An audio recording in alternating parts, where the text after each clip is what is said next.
Perkenalkan, nama saya Sanhardi Sianipar, NIM 2310023, kelas PJKR 2A.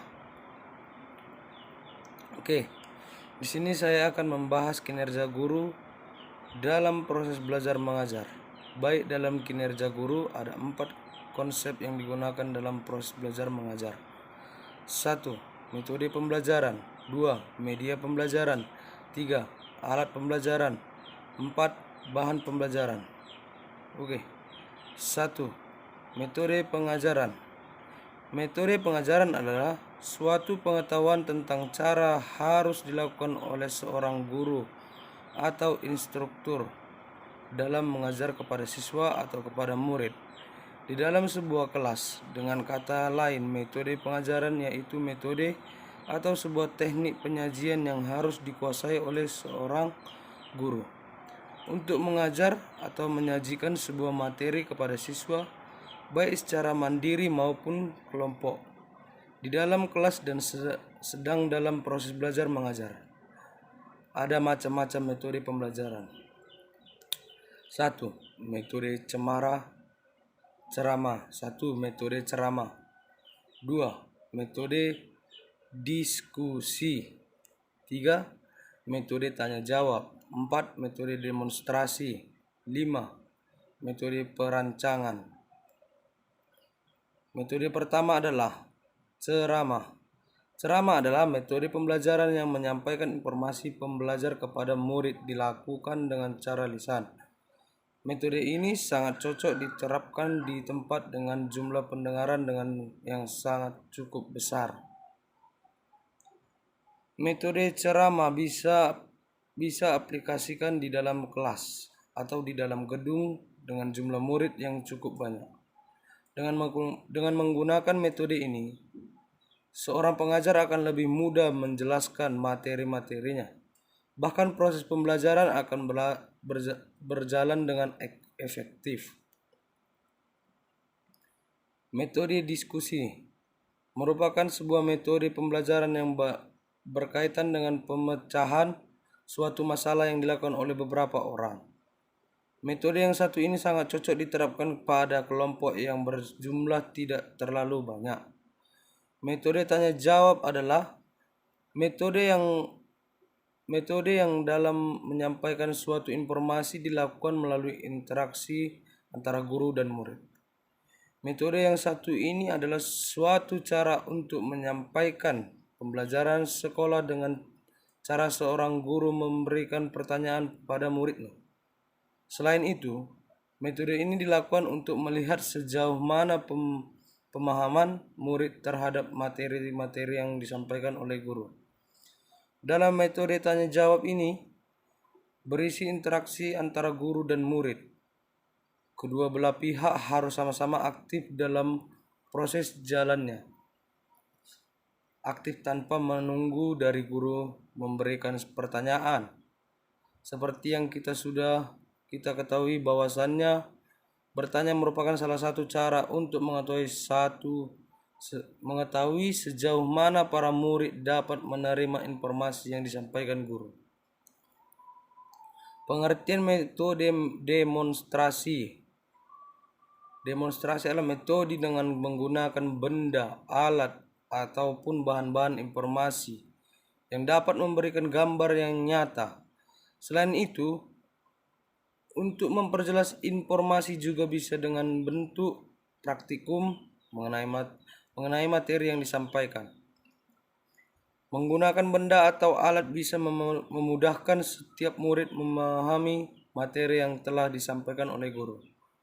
Dapat digunakan untuk menyampaikan materi pelajaran atau informasi melalui bentuk latihan-latihan.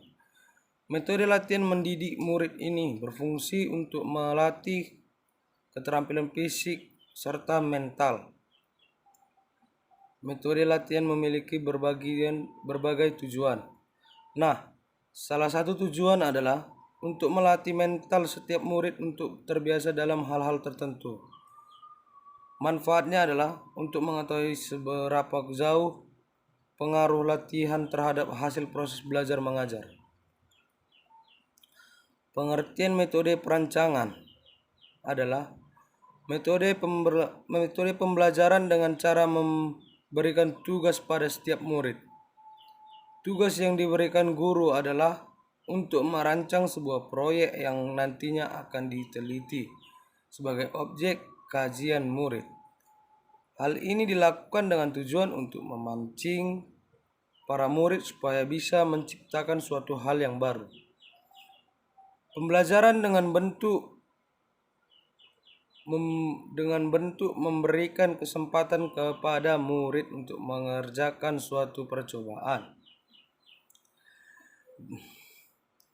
Dan semua metode-metode yang saya jelaskan ini sangat berguna dan berfungsi untuk kinerja guru dalam proses belajar mengajar, sehingga para siswa yang kita ajarkan bisa memahami dalam proses belajar mengajar. Jadi begitulah metode pengajaran dalam kinerja guru.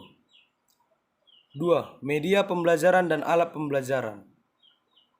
Media pembelajaran dan alat pembelajaran adalah segala sesuatu yang dapat digunakan untuk menyalurkan pesan atau isi pelajaran, merangsang pikiran, perasaan, perhatian, dan kemampuan siswa, sehingga dapat mendorong proses belajar mengajar.